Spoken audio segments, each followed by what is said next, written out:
대통령의 입으로 유명한 분이죠. 새누리당 이상일 의원과 박근혜 정부의 1년 관련해서 좀 정치권 현안 등 이야기를 나눠보겠습니다. 이 의원님 반갑습니다. 네, 안녕하세요. 잘 지내셨죠? 네, 그렇습니다. 네, 지난 대선 당시에도 이제 대변을 맡으셔서 우리 기자들하고도 많은 스킨십이 있었고 또 정권 창출에도 한 몫을 했다고 생각이 드는데 우선 이 박근혜 정부의 1년 좀 어떻게 평가하십니까? 명암이 있죠. 그런데 잘한 거라고 생각을 하면 네. 지금 뭐 남북 관계가 상당히 엄중한 상황인데 그래도 안정적으로 관리를 해왔다고 생각을 합니다. 외교 분야에서 언론도 평가를 하지만 네. 유엔 안보리 상임 이사국들과 신뢰를 좀 두텁게 쌓았다고 생각을 하고요.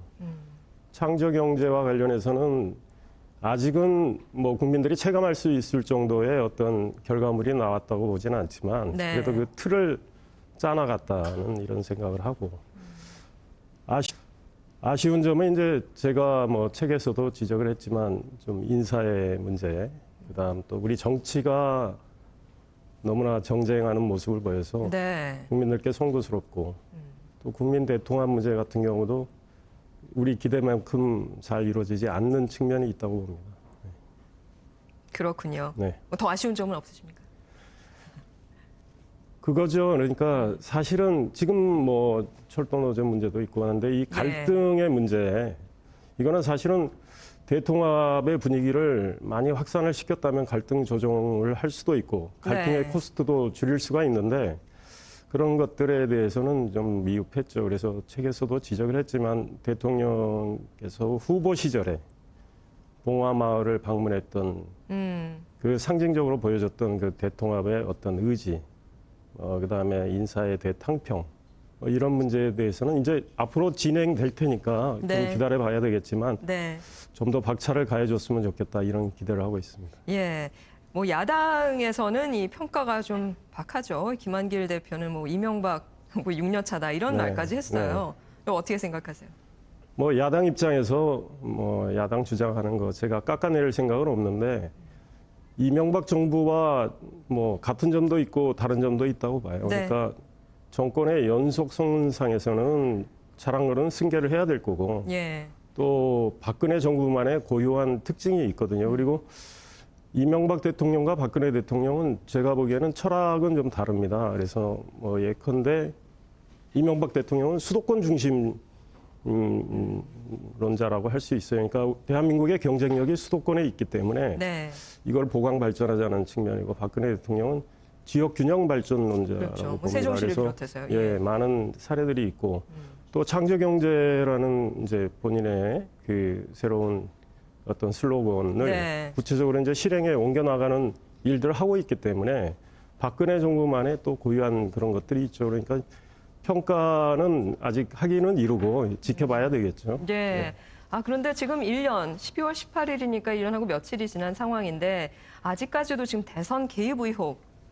아, 이게 뭐 어떻게 시계가 머물러 있는 걸까요? 어떻게 봐야 할까요? 아쉽습니다. 국민들께서도 매우 짜증이 나실 것 같고 저는 국정원 그 댓글옥에 대해서 검찰 수사가 올 6월쯤 아마 발표가 됐을 때 바로 MBN 출연을 해서 그런 이야기를 했습니다. 하나를 잘못해도 잘못한 거다.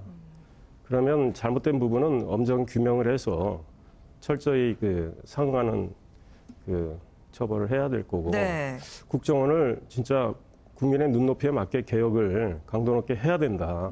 그래야 야당에게 우리가 당당할 수 있다. 야당이 소위 말해서 국정원 전직 직원을 데려다가 그 자리를 준다면서 정보를 가져갔던 측면, 매간매직의 문제, 그다음에 국정원 여직원에 대한 인권 유린의 문제, 그리고 우리가 당당히 따질 수 있단 말이죠.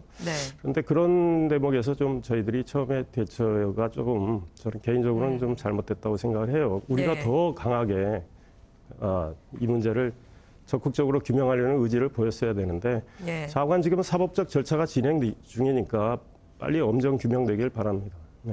알겠습니다. 어쨌든 좀 빨리 풀어야 할 것 같은데요. 말씀하셨지만 국민의 뭐 여당, 야당 할 것 없이 좀 피로도가 좀 쌓인 것 같습니다. 이게 지방선거가 이제 곧 있을 예정인데 그때까지도 이슈가 좀 이어질지 이 부분도 좀 우려가 되죠? 글쎄 뭐 야당이 또 특검법안까지 내고 하니까 그런데 뭐 재판부에서 빨리 매듭을 지어주면 이제 정리를 해야 되겠죠. 그래서 빨리 국정원을 개혁을 해서 네. 새롭게 좀 출발하는 모습이 필요하다고 봅니다. 네. 앞서 말했지만 이제 경선 후보일 때부터 박 대통령을 쭉 좀 대변하시면서 대선 후보 때까지 대선도 치르고 네. 이렇게 함께 오랫동안 하셨는데 요즘 소위 이제 측근들 대통령 대선까지 함께 했던 분들이 우스갯소리로 나 같은 건 없는 건가요? 뭐 이런 좀 유행한다고 해요. 그런 노래가요. 네네. 그 부분 조금 혹시나 서운한 부분이라든지 뭐 이런 그러니까 부분 언론 없습니까? 보도를 보고 알았는데요. 네. 뭐 어느 친박 모임에서 그런 노래를 불렀다는데 저는 뭐 언론 보도를 보고 처음 알았습니다. 네. 그리고 저는 뭐 국회의원으로서 제 일을 뭐 나름대로 열심히 하려고 하고 앞으로 예. 자리 뭐 큰 공을 세우는데 자리를 이제 못 받은 분들은 좀 더 기다리시면 뭐 아마 적성에 맞는 또 자리가 나올 수도 있고 또 대통령 만든 거 자체를 보람으로 우리가 느끼는 거 그것도 필요하다고 봅니다. 그렇군요. 네, 그래서 일년을 맞춰서 정치적 평가를 담은 앞서 언급하셨습니다만 책을 네. 과하셨죠. 네네. 주로 어떤 내용이 담겼나요? 제가 대변인을 하면서 지켜봤던 일들, 그러니까 총선, 경선, 대선 네. 그 과정의 이야기들을 적었고요. 또 지금 와서 과거를 돌이켜봤을 때 과연 우리가 초심을 지키고 있는가. 지난해는 선거에서 이기려고 국민들한테 진짜 갈구하고 강구하는 마음으로 그렇죠. 다가갔는데 예. 그거 진정성을 보여드리려고 했는데 네. 우리가 그걸 제대로 지키고 있는가 좀 자성하는 성찰하는 내용의 그 글들도 담았습니다. 네, 제가 알기로요. 의원님께서 이제 대선 기간에 그 선거 기간에 좀 아이디어도 많이 내신 걸로 알고 있어요. 좀 재미있는 일화라던가 이런 거 좀 소개를 해주시죠. 사실은 뭐 8월 20일 박근혜 대통령 후보가 선출이 됐는데 네. 그 뭐 열흘 전쯤 뭐 제가 봉화마을 참 가셨으면 좋겠다 그런 아이디어도 냈었고 실제로 이제 그게 이루어졌고 예. 봉화마을에 갔을 때 권양숙 여사님께서 굉장히 따뜻하게 맞아주셨어요. 그래서 그 뭐 현장에 제가 배석을 했지만 네. 이제 일어날 때 덕담도 하시고 우리 박근혜 후보께 좋은 일이 있으시길 바란다. 근데 저는 뭐 대변인으로서 그런 걸 알려드리면 국민들의 뭐 지지가 더 뭐 확산될 걸로 기대를 하고 예. 이분께 여쭤봤죠. 네. 이걸 보도해도 브리핑해도 되겠습니까? 근데 이제 하지 말라고 하셔서 안 했죠. 그래서 이번에 책에 냈습니다. 그러셨군요.